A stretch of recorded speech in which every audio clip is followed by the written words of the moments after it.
પબ્લિકે આંદોલન કર્યું, ડુંગળીનો પોષણ ભાવ નથી મળતો. જોઈ લો, પોલીસે આવી આંદોલન કર્યું. હવે જઈએ અમે બધા મહુવા માર્કેટિંગ યાર્ડ.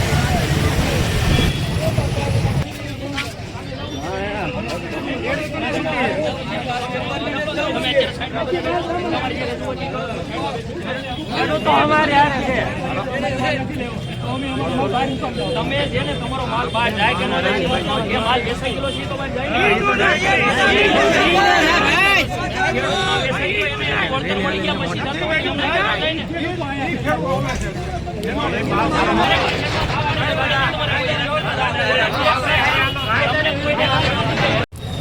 જો મિત્રો, અમે બધા જઈએ છીએ, ઓફિસે જઈએ છીએ અને ત્યાં કલ્લો પણ લાવવા બધા લોકો રોષમાં છે. મિત્રો, બધા ખેડૂત મિત્રો રોષમાં છે, કેમ કે 4-5 દિવસથી અહીંયા બધી પડ્યા અને ભાવ પોષણ ભાવ નથી. તો શું કરવાનું? ડુંગળીનો ભાવ ન આપે તો. એટલે લોકો બધી હરાજી બંધ કરાવી અને અહીંયા ઓફિસે આવ્યા છે. તમને બતાવું.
પ્રશ્ન છે કોઈને?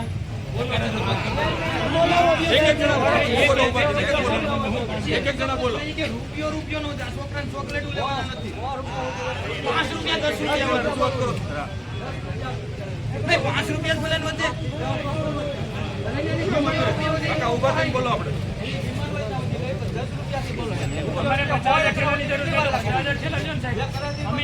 તમારા 1 લાખ થેલા આજના તમને છૂટા કરી. અમે એક દિવસ તમે અગાઉ તો બોલાવો છો.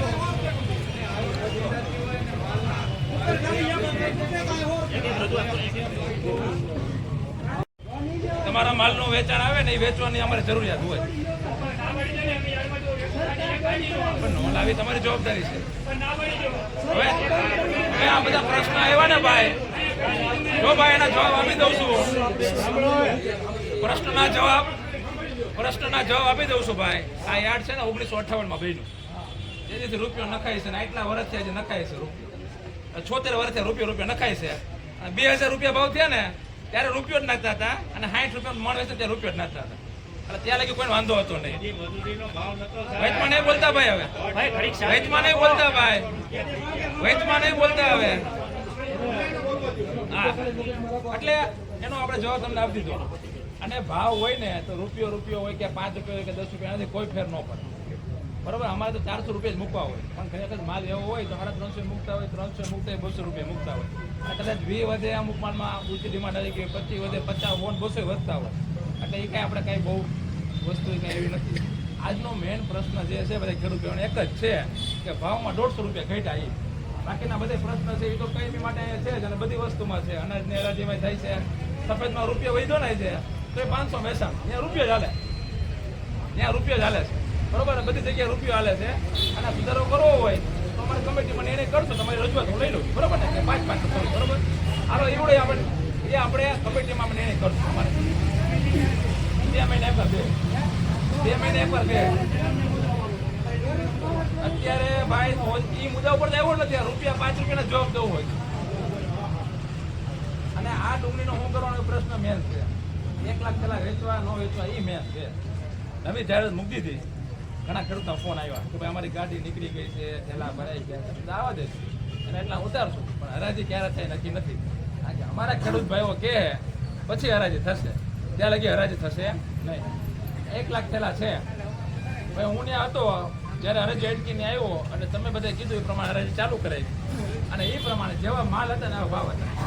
સારા માલના 350 450 થયા અને નબળા માલના 260 70 લઈને 300 રૂપિયા થયા. એટલે જેવું માર્કેટ છે તેવું માર્કેટ છે, આજના માર્કેટ પ્રમાણે માલ વેચાય છે.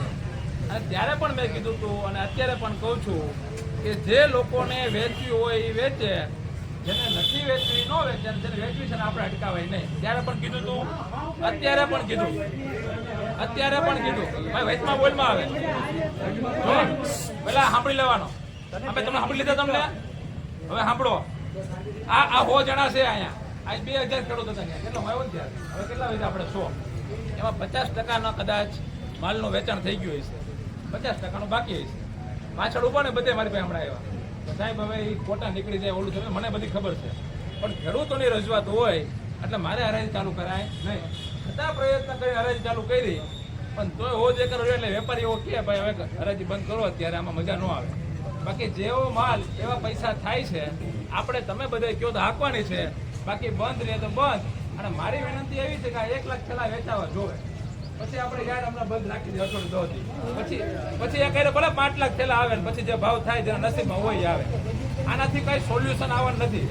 હા ભાઈ શાંતિ રાખો, બધું બંધ ન થાય. જેની હરાજી થાય એના આનો રસ્તો એક જ છે ભાઈ. જેની હરાજી થાય એને લાગે યોગ્ય ભાવ છે એ કબાલો લે અને એ વેચે.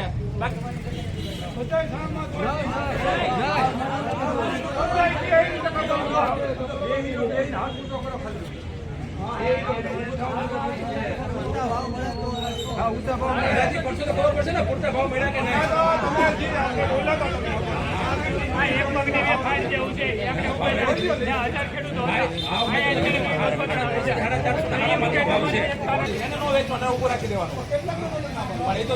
ખેડૂતે વિચારવાનું વેચવું ન વેચવું ના પાડો.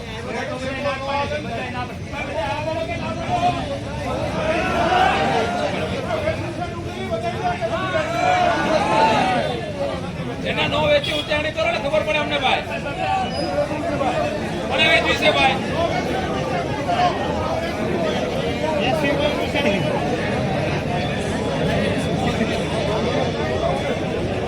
હાલો ભાઈ, હાલો હવે કેટલા દી આપણે હરાજી બંધ રાખીએ નક્કી કરવાનું. નિર્ણય તો કઈ આવશે જ નહીં. હરાજીનો નિર્ણય આપણે કરવાનો. આપણે કેવું તો વેપારી પાસે હમણાં જાઉં અને વાત કરું અને કહો તો હું તમને હજી કહું હરાજી થવા દો, જેને વેચવું વેચે, બાકી ન વેચે. તમે કહો એમ તમતા એ ભાવ કોઈને હાથની વાત નથી. હું તો 3 દી પછી છે ને આવું નવું એ 5 દી ચાલુ થાય, 10 દી થાય, કાંઈ બંધ નહીં રહે. નસીબમાં હોય મળશે ખેડૂત એટલે કાંઈ ન થાય. આમાં ફક્ત નુકસાન જ થાય વધારે. આપણે 2-5 જણાના હિસાબે 5,000 10,000 15,000 ખેડૂતો 5 દીમાં આવતા હોય એને નુકસાન ન થાય જોવાય.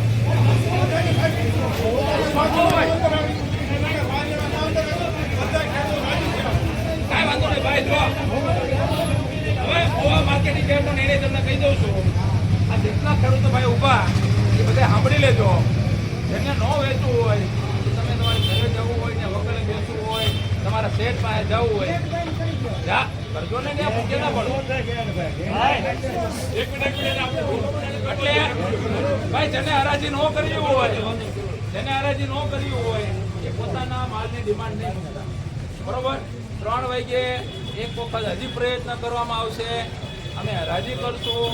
કોઈને ઈચ્છા થાય કે આ માલ મૂકવો છે તો એ મૂકે, પણ આપણે કોઈનું અટકાવશું નહીં. એ તમે ધ્યાન રાખજો.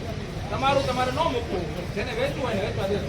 આ આપણે નિર્ણય કરીએ. બરોબર, 3 વાગે જેને વેચવું હોય ત્યાં રે એનો વકલ વેચાય, બાકીનાનો વકલ વેચાય. ખેડૂત ભાઈઓને 3 થી 6 વર્ષ જેવું ઉભો રહી ભાઈ.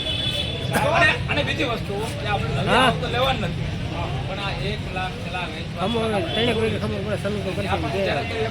નવી આવક કે નક્કી નહીં.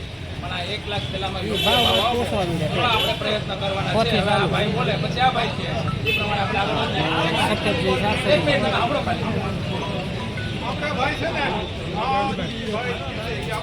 હા સારું કરી કહું ભાઈ કેમ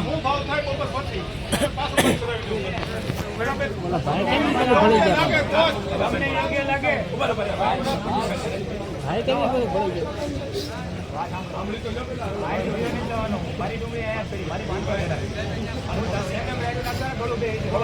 બાકી કે તમે ન્યા તો 1000 જણા ઠેકડામાં હતા તો આ કેમ ભાઈ 100 જણા દેખાવજો? હા અમારો આત્મવિશ્વાસ તૂટી જાય. તમે અમારી હારે રહીને અમારી પાછળ લઈ જાઓ ને એ 5 જણા ચાલે નહીં તો હવે સાહેબ સાંભળો ભાઈ. તો અત્યારે આ લાખ પેલા બેડા ને એમાં આજ અને કાલ આ 2 દિવસની હરાજી આપણે કરાવી નાખી. આપણો જ માલ છે, આપણો જ બગડવાનો છે. આજથી લઈને જાઓ એ કેમ એમ તો ભળી જાય ઘડીક મેં કેમ બોલો આ માલની હરાજી થાય આ ભાવ ન મળે ત્યાં સુધી યાર બંધ જ છે. આ વખત બંધ કોઈને ડુંગળી લઈને જ નથી આવવાની. સમજતા ભાઈ ઘણું ભાઈ ઉતાવળ નહીં કરો ભાઈ એમાં. કાલથી બાદ હરાજી હવે ભાઈ સાંજે 3 થી 6 આપણે હરાજી કરશું. બધા જમી આવો. વહેલી હરાજી થાય તો મેસેજ ધ્યાન કરવું પડે. બરોબર? એને ભાવ મળે એ તમારો ભણાવજો. બાકી ઊભું રાખી દેજો. જ્યાં લગી તમારો માલ ન વેચે ત્યાં લગી નવી આવક આપણે બંધ રાખો. ઊભું રહેવામાં છે ને હવે આમાં આપણી હારે બધે ઉપાયવા નથી. ખેડૂતોનું એવું કહેવાનું છે કે અમારે અમારી ડુંગળી વેચી નાખીને અમારે છૂટું થઈ જવું. હરાજી હાલવા દેવાની. તમારા ભાવ 308 અમારી ડુંગળી પડી રહેવા દેવાની. એનો કબાલો લેતા જ નહીં. પરમ દિવસ કારણ કે આપણે નવી આવક મગાવવાની નથી. આજે જે કાંઈ કદાચ થોડું ઘણું નીકળી ગયું હોય આવે એ જ. બાકી જ્યાં લગી અહીંયા ઝીરો ન થાય ત્યાં લગી નવી જાહેરાત મગાવવામાં આવશે નહીં. રેડી ભાઈ બધાય? હાલો જય જવાન, જય કિસાન, જય સહકાર. રેડી? આભાર.